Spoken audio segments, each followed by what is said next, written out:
Pernah nggak sih ngerasa kayaknya ada sesuatu yang lebih di dalam diri kita, tapi bingung gimana cara ngeluarinnya? Nah, di sini kita bakal ngebongkar ide-ide keren dari buku Hidden Potential-nya Adam Grant. Tujuannya? Buat ngebuka potensi yang mungkin selama ini kita nggak sadar kita punya. Yuk, kita mulai! Oke, jadi ide utama buku ini langsung nantang sebuah keyakinan yang mungkin kita semua pernah punya. Kalau kehebatan itu soal bakat. Entah kamu terlahir hebat atau ya udah nasib. Tapi gimana kalau pandangan itu salah besar? Gimana kalau kehebatan itu bukan anugerah, tapi sesuatu yang bisa kita bangun? Oke, coba bayangin ini. Kejuaraan catur nasional tahun 1991. Di satu sudut, kita punya sekolah Dalton. Ini sekolah elit, juara bertahan 3 kali, fasilitasnya sekelas olimpiade. Di sudut lain, ada The Raging Rooks. Ini cuma sekumpulan siswa biasa dari sekolah negeri di Harlem. Belajar caturnya di mana?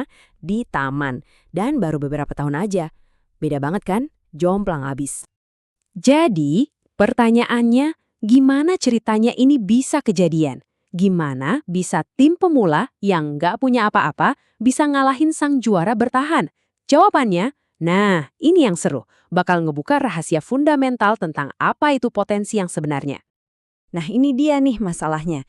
Kita semua sering banget kejebak sama yang namanya perangkap titik awal. Maksudnya gimana? Gini, kita ngelihat kemampuan seseorang di hari pertama, bakat pentahnya gitu, dan kita langsung mikir, oh ya udah kemampuannya segitu doang. Kita terlalu fokus sama titik awalnya, sama apa yang kelihatan di depan mata, dan kita jadi lupa kalau manusia itu punya kapasitas buat tumbuh. Dan inilah jawabannya. Kemenangan The Raging Rooks itu bukan keajaiban. Sama sekali bukan. Mereka menang karena satu hal. Potensi sejati itu diukurnya bukan dari mana kamu mulai, tapi dari sejauh mana kamu melangkah. Ini bukan soal bakat bawaan, ini soal pertumbuhan. Sesimpel itu. Oke, pertanyaannya sekarang, kalau potensi itu soal jarak tempuh, gimana dong cara kita mulai melangkah? Nah, alat pertama yang kita butuhin adalah sebuah mindset baru. Lihat karakter itu bukan sebagai sesuatu yang kita punya, tapi sebagai sebuah keahlian yang bisa kita asah. Jadi, apa sih sebenarnya karakter itu? Ini bukan cuma soal punya prinsip moral ya, tapi lebih ke kapasitas yang bisa dilatih buat hidup sesuai prinsip itu. Hal-hal kayak tekad, disiplin, proaktif. Nah, tim Raging Rooks itu mereka nggak dipilih karena jago catur. Nggak. Tapi mereka berhasil ngembangin keahlian karakter ini lewat latihan yang gigih. Terus gimana caranya ngebangun karakter ini? Jawabannya mungkin agak aneh. Yaitu dengan sengaja nyari rasa nggak nyaman. Coba deh pikirin. Orang-orang yang jago banyak bahasa, para poliglot. Mereka bisa fasih itu bukan karena punya gen bahasa, tapi karena mereka berani ngerasa canggung dan salah.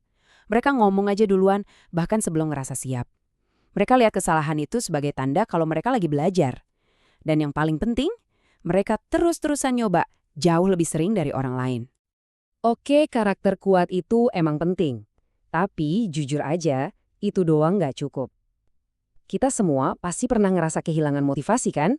Nah, buat ngatasin ini, kita butuh alat yang kedua, yaitu membangun perancah, semacam sistem pendukung sementara.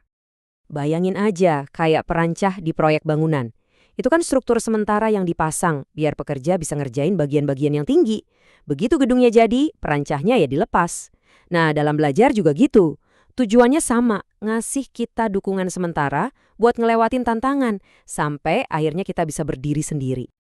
Salah satu perancah paling ampuh itu adalah ngubah latihan yang ngebosenin jadi permainan yang asyik. Contohnya pelatihnya Steph Curry, Brandon Payne. Daripada cuma latihan nembak yang gitu-gitu aja dan monoton, dia ngubah itu jadi game kompetitif yang seru. Jadi tantangan buat mecahin rekornya sendiri. Ini yang ngubah rasa gue harus latihan, jadi gue pengen latihan. Oke, karakter udah, motivasi udah. Itu semua fondasi internal. Tapi kan kita nggak tumbuh di ruang hampa ya. Alat terakhir kita ini adalah soal ngeliat gimana sistem di sekitar kita, entah itu di sekolah, di kantor, bisa ngebuka atau malah ngunci potensi. Kuncinya apa? Belajar ngelihat sejauh mana seseorang udah mendaki, bukan cuma dilihat puncak yang udah mereka capai. Coba kita lihat kisah Jose Hernandez. Mimpinya jadi astronot itu dimulai waktu dia lagi metik mentimun di ladang California sebagai pekerja migran. Dia tahu banget perjalanannya bakal susah. Tapi selama belasan tahun, dia nggak pernah berhenti. Dia terus ningkatin kualifikasinya, belajar, latihan, cari pengalaman, sambil terus-terusan ngelamar ke NASA. 11 kali, bayangin, selama 15 tahun, NASA nolak dia 11 kali.